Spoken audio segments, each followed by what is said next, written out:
আসসালামু আলাইকুম রহমতুল্লাহি ওবরাকাতুহু। আজকে একটা আয়াত বলবো, যে আয়াত এর আমল করলে আল্লাহ পাক ভালো ফলন দান করবেন।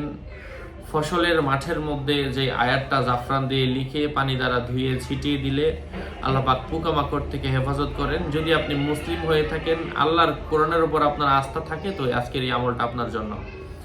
আলোচনা বুঝতে সাথেই থাকবেন। এখনও যারা চ্যানেলটি সাবস্ক্রাইব করেননি, সাবস্ক্রাইব করতে ভুলবেন না। প্রত্যেক ভিডিওতেই বলি, ভেরিফাই চ্যানেলের ডিসক্রিপশন বক্সে ক্লিক করলে পেজ এবং আইডি আসবে। এই লিঙ্কের বাইরে আমার অন্য কোনো পেজ নেই, আইডি নেই, ইমো নেই, হোয়াটসঅ্যাপ নেই, টিকটক নেই। নাম ছবি দেখে বিভ্রান্ত হওয়া যাবে না। প্রত্যেক ভিডিওতে সাবধান করি, সতর্ক করি। সম্মানিত প্রিয় উপস্থিত বৃন্দ, আমি সেই আয়াতটা বলে দিচ্ছি।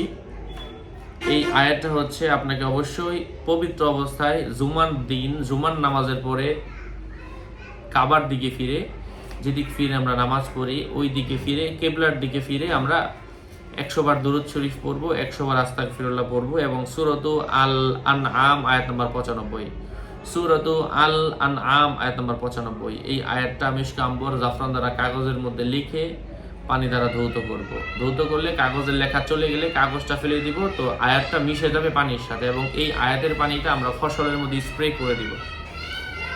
হ্যাঁ, আল্লাহ পাকের অশেষ রহমে আশা করা যায় ক্ষেতের মধ্যে ছিটিয়ে দিবে, ফসল নষ্ট হবে না, পোকামাকড় নষ্ট করবে না।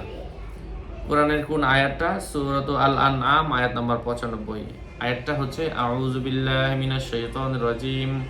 ইন্নাল্লাহা ফালিকুল হাব্বি ওয়ান নাওয়া ইখরিজুল হাইয়্যা মিনাল মাইয়িতি ওয়া মুখরিজুল মাইয়িতা মিনাল হাইয়্যি যালিকুমুল্লাহু ফাআন্না তুফাকুন। আল্লাহ পাক আমাদেরকে আমল করার তৌফিক দান করেন। যারা আমি জানি খুব অল্প মানুষ এই আমলটা করবেন, এটা সবার প্রয়োজন পড়ে না। যারা চান করার জন্য তারা অবশ্যই কোরআন খুলে আয়াতটা মিলিয়ে নিজে করবেন।